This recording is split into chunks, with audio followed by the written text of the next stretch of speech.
Hi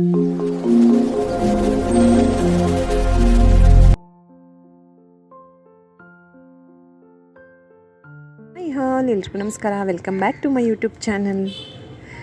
ತುಂಬ ದಿನ ಆದಮೇಲೆ ಒಂದು ಚಿಕ್ಕದಾಗಿ ಪುಟ್ಟದಾಗಿ ಒಂದು ವ್ಲಾಗ್ನ ಮಾಡ್ತಾಯಿದ್ದೀನಿ, ಮಿನಿ ವ್ಲಾಗ್ ಅಂತೇಳಿ ಹೇಳ್ಬೋದು ಇದನ್ನು.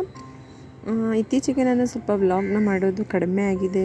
ರೆಗ್ಯುಲರಾಗಿ ವೀಡಿಯೋಸ್ನ ಮಾಡಬೇಕು, ಅಪ್ಲೋಡ್ ಮಾಡಬೇಕು ಅಂತ ತುಂಬಾ ಆಸೆ. ಆದರೆ ಏನು ಮಾಡಲಿ, ಸ್ವಲ್ಪ ಕೆಲಸಗಳಿದೆ. ಹಾಗೆ ಪಾಪು ತುಂಬ ಚಿಕ್ಕವಳಿರೋದ್ರಿಂದ ಅವಳನ್ನ ಇಟ್ಕೊಂಡು ನಾನು ಮಾಡೋದಕ್ಕೆ ಸ್ವಲ್ಪ ಕಷ್ಟ ಆಗ್ತಾಯಿದೆ. ಇನ್ಮೇಲಾದರೂ ರೆಗ್ಯುಲರಾಗಿ ಕಂಟಿನ್ಯೂಸ್ ಆಗಿ ನಾನು ನನ್ನ ವ್ಲಾಗ್ನ ನಿಮ್ಮ ಜೊತೆಗೆ ಶೇರ್ ಮಾಡ್ಕೊಬೇಕು ಅಂಥೇಳಿ ಇಷ್ಟಪಡ್ತಾಯಿದ್ದೀನಿ. ಇವತ್ತು ಬೆಳಗ್ಗೆನೇ ಸ್ವಲ್ಪ ಬೇಗ ಎದ್ಬಿಟ್ಟು ನಾನು ಜೋಳದ ರೊಟ್ಟಿ ಮಾಡ್ತಾಯಿದ್ದೀನಿ.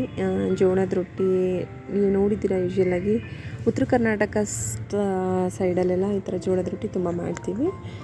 ಜೋಳದ ರೊಟ್ಟಿ ಜೊತೆಗೆ ನಾನು ಇವತ್ತು ಸಬ್ಬಸಿಗೆ ಸೊಪ್ಪನ್ನು ಹಾಕಿಬಿಟ್ಟು ಜುನ್ಕ ಮಾಡ್ತಾಯಿದ್ದೀನಿ. ಇದು ಬೆಳಗ್ಗೆ ತಿಂಡಿಗೆ ನಾನು ಇವತ್ತು ಈ ಟಿಫನ್ನ ರೆಡಿ ಮಾಡ್ಕೋತಾ ಇದ್ದೀನಿ. ಜೋಳದ ರೊಟ್ಟಿನ ಎಷ್ಟು ಚೆನ್ನಾಗಿ ನಾದ್ತೀವಿ ಅಷ್ಟೇ ಸಾಫ್ಟಾಗಿ ಬರುತ್ತೆ, ಹಾಗೆ ರೊಟ್ಟಿನೂ ಕೂಡ ಚೆನ್ನಾಗಿ ಉಬ್ಬಿ ಬರುತ್ತೆ. ನಾನು ಈಗಾಗಲೇ ನನ್ನ ವೀಡಿಯೋದಲ್ಲಿ ಅಪ್ಲೋಡ್ ಮಾಡಿದ್ದೀನಿ ಯಾವ ರೀತಿ ಜೋಳದ ರೊಟ್ಟಿ ಮಾಡಬೇಕು ಅಂತೇಳಿ.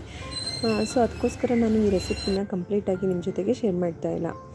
ಇಲ್ಲಿ ಇನ್ನೊಂದು ಕಡೆಗೆ ಅಂಚಿತ್ ಮತ್ತು ಶ್ರೇಯಾನ್ವಿ ಇಬ್ಬರು ಕೂಡ ಮಲ್ಕೊಂಡಿದ್ಮೇಲೆ ಇಬ್ಬರು ಆಟಾಡ್ತಾಯಿದ್ದಾರೆ. ಅವರಿಬ್ಬರು ಆಟ ಅಂತೂ ನೋಡೋದಕ್ಕಾಗಲ್ಲ, ಅಷ್ಟು ಆಟ ಆಡ್ತಾರೆ ಇಬ್ಬರು ಕೂಡ. ಅವಳು ಎದ್ಮೇಲೆ ಅವಳಿಗೆ ಕೂಡ ಹಸುವಾಗಿತ್ತು. ಸೊ ಅವಳಿಗೆ ಸ್ವಲ್ಪ ರಾಗಿ ಸರಿನ ಮಾಡಿ ತಿನ್ನಿಸೋಣ ಅಂತೇಳಿ ಮಾಡಿಟ್ಟಿದ್ದೀನಿ. ತುಂಬ ಹಸುವಾಗಿತ್ತು ಅನಿಸುತ್ತೆ, ಅಳ್ತಾ ಇದ್ದಾಳೆ ಅವಳು. ಏನು ಬೇಕು ಊಟ ಬೇಕು ನಿಂಗೆ? ಹಸುವಾಗ್ತಿದ್ಯಾ? ಬಿಸಿ ಆರ್ಬೇಕಲ್ಲ ಚಿನ್ನಿ.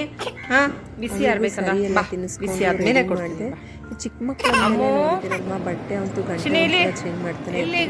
ಅದೆಲ್ಲ ಆದಮೇಲೆ ನಮ್ಮ ಮನೆಗೆ ಕಾವ್ಯಕ್ಕ ಅವರೆಲ್ಲ ಬಂದಿದ್ದರು. ಸೊ ಎಲ್ಲರೂ ಸೇರಿ ನಾವು ಇಸ್ಕಾನ್ಗೆ ಹೋಗಿದ್ವಿ. ಇಸ್ಕಾನ್ ಅಲ್ಲೆಲ್ಲ ನಾನು ಕಂಪ್ಲೀಟಾಗಿ ವೀಡಿಯೋ ಶೂಟ್ ಮಾಡ್ಕೊಳ್ಳಿಲ್ಲ. ಸೊ ಹೋಗಿದ್ದು ಇಷ್ಟ. ಆಮೇಲೆ ಅದಾದಮೇಲೆ ಪುನೀತ್ ರಾಜ್ಕುಮಾರ್ ಸರ್ ಸಮಾಧಿ ನೋಡ್ಕೊಂಡು ಬರೋಣ ಅಂತೇಳಿ ಅಲ್ಲಿಗೆ ಹೋದ್ವಿ. ನಮಗೆ ಅಲ್ಲಿಗೆ ಹೋದ್ಮೇಲೆ ಅಲ್ಲಿ ತುಂಬ ವೀಡಿಯೋ ಮಾಡಬೇಕು ಅಂತ ಮನಸ್ಸಿಗೆ ಬರಲಿಲ್ಲ, ಈ ಥರ ಬೇಜಾರಾಗೋದಕ್ಕೆ. ಸೊ ಕೆಲವೊಂದು ಫೋಟೋಸ್ನ ತೊಗೊಂಡು ನಾವು ಹಾಗೆ ಮನೆಗೆ ಬಂದ್ಬಿಟ್ಟು. ಸೊ ಇದಾಗಿತ್ತು ಸಿಂಪಲ್ಲಾಗಿ ಚಿಕ್ಕದಾಗಿ ಮಿನಿ ವ್ಲಾಗ್. ಸೊ ಈ ವಿಡಿಯೋ ಇಷ್ಟ ಆಗಿದ್ರೆ ಒಂದು ಲೈಕ್ ಮಾಡಿ, ಶೇರ್ ಮಾಡಿ, ಹಾಗೆ ಹೇಗಿತ್ತು ಅಂತೇಳಿ ಕಮೆಂಟ್ ಮಾಡಿ ತಿಳಿಸಿ.